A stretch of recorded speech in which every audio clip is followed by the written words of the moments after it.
kay Bella ready si Ine Joke. Bella, after a great season, after great conference with Capital One, you're now heading to the SEA Games. Kamusta yung preparation? Kasi medyo konti lang yung... Oo, yeah. Noong una, hindi kami talaga nakukumpleto since yun nga, ongoing pa yung PVL. Pero ngayon na natapos na yung PVL, kumpleto naman na po kami nagtitraining. So, hindi naman nawala yung connection and yung chemistry ng team kasi hindi naman tumigil actually yung pagtitraining. Sadyang hindi lang nakukumpleto. Pero as of now, ayun, kumpleto naman na po kami and talagang pukpukan sa training para ready na sa SEA Games. How excited is the team, and especially you na may chance na mag-podium finish? Sabi nga ni Sir Paul. I'm very excited kasi first time ko mag-SEA Games and syempre iba pa rin yung feeling na mag-represent ng country and lahat excited kasi talagang alam namin sa sarili namin and sa team na kaya mag-podium and hindi siya magiging madali kasi syempre lahat ng teams sa SEA Games talagang competitive.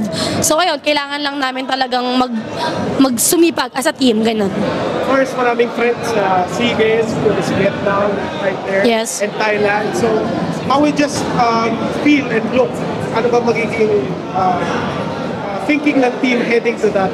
Kasi marami ayun nga, alam naman namin talaga na competitive lalo na yung Thailand and Vietnam. Pero syempre tinaas din namin yung level ng paglalaro namin. Talagang sinubukan namin mag-improve, tinignan namin kung ano pa yung mga congrats. Dapat namin congrats. Uy. Hi ka muna sa vlog. Sorry. Congrats, coach. So,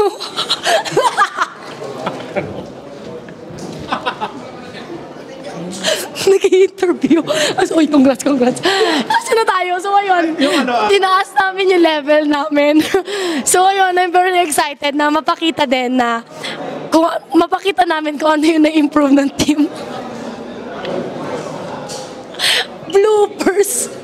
Nabatukan pa si Teren. Sorry. Teren, shoutout. Sorry ha. Congrats sa'yo. Okay. Okay, kamusta naman yung pananaw dito? Well, not the result you expected dun sa NU Men's, pero how is it watching the men's basketball? Iba pa rin talaga ang crowd. I mean, yung atmosphere ng UAAP. Kumbaga kahit anong sports man yan, iba pa rin yung feeling na pinaglalaban mo yung pride ng school mo. So kanina nanonood ako nung NU against LaSalle.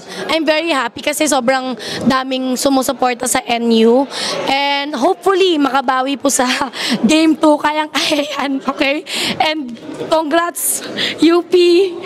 Pag kayo nakalaban ng NU, dahan-dahan lang please. Kalma-kalma lang, dati rin kayong taga-NU. Let's go, Bulldogs! Okay, thank you. Thank you.